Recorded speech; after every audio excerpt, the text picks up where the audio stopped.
മനസ്സിന്റെ മായികക്കൂട്ടിലുണ്ടെപ്പോഴും മധുരമാമെൻ ഗ്രാമചിത്ര ഭംഗി. അതിരണിക്കാടുകൾ കുശലം പറയുന്ന വഴികളിലൂടെ നടന്ന കാലം. ഇങ്ങനൊരു കവിത നിങ്ങൾക്ക് കിട്ടിയാലേ ഈ കവിതയ്ക്ക് എങ്ങനെയാണ് ആസ്വാദനക്കുറിപ്പ് തയ്യാറാക്കുക എന്നതിനെ പറ്റി നിങ്ങൾക്ക് എന്തെങ്കിലും ഒരു ഐഡിയ ഉണ്ടോ? ആദ്യം നമ്മൾ കവിത വൃത്തിയായിട്ട് വായിക്കില്ലേ, പിന്നെ എന്തിനെ പറ്റിയാണ് എന്ന് നമ്മൾ നോക്കണം. ഇപ്പൊ ടീച്ചർ ചൊല്ലിയ കവിത ഗ്രാമത്തെ കുറിച്ചുള്ളതാണ്. അപ്പൊ ഗ്രാമത്തിന്റെ പ്രത്യേകതകൾ ഉണ്ടാവും. അതുപോലെ കവി എന്തൊക്കെ പ്രയോഗങ്ങളാണ് ആ ഗ്രാമത്തെ ഭംഗിയാക്കാൻ വേണ്ടി, ആ കവിതയെ ഭംഗിയാക്കാൻ വേണ്ടി പ്രയോഗിച്ചതെന്ന് നമ്മൾ നോക്കും. അതുപോലെ എന്തെങ്കിലുമൊക്കെ ശബ്ദഭംഗി, താളഭംഗി, ഇതൊക്കെ നമ്മൾ നോക്കണം.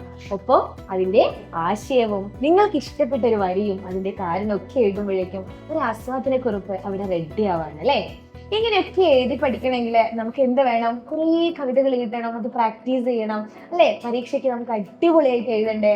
ഇതിനെല്ലാം സഹായിക്കുന്ന ഒരു ഓൺലൈൻ ട്യൂഷൻ ബാച്ച് സൈല നിങ്ങൾക്ക് മുന്നിലേക്ക് വെക്കുന്നുണ്ട്. എന്താണ് അതിന്റെ പേര് എന്നറിയോ?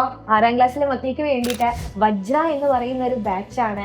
അപ്പൊ എപ്പോഴും ഡെയിലി ലൈവ് ക്ലാസ്സുകൾ അതിലുണ്ടാവും, റെക്കോർഡഡ് ക്ലാസ്സുകൾ ഉണ്ടാവും. അതുപോലെ തന്നെ ഓരോ യൂണിറ്റ് കഴിയുമ്പോഴും അതിന്റെ യൂണിറ്റ് ടെസ്റ്റ് ഉണ്ടാവും. ഇത്തരത്തിലുള്ള എക്സ്ട്രാ പരീക്ഷാ ചോദ്യങ്ങളൊക്കെ നിങ്ങൾക്ക് അവിടെ ലഭിക്കുന്നതാണ് മക്കളെ. അപ്പോ ഒരു വർഷത്തേക്ക് 2499 രൂപ മാത്രമാണ് ഇതിന്റെ ഫീ എന്ന് പറയുന്നത്. എല്ലാവരും എന്ത് ചെയ്യുക, ഈ താഴെ കാണുന്ന നമ്പറിൽ പെട്ടെന്ന് വിളിക്കുക, ഇതിലേക്ക് ജോയിൻ ചെയ്യുക. അതുപോലെ നമ്മുടെ വാട്സപ്പ് കമ്മ്യൂണിറ്റി ഗ്രൂപ്പിന്റെ ലിങ്ക് ഉണ്ടാവും, അതിലും ഒന്ന് ക്ലിക്ക് ചെയ്ത് വാട്സപ്പ് കമ്മ്യൂണിറ്റി ഗ്രൂപ്പിലും നിങ്ങൾ ജോയിൻ ചെയ്യുക. അപ്പൊ നമുക്ക് എല്ലാവർക്കും വജ്ര ബാച്ചിൽ കാണണം കേട്ടോ.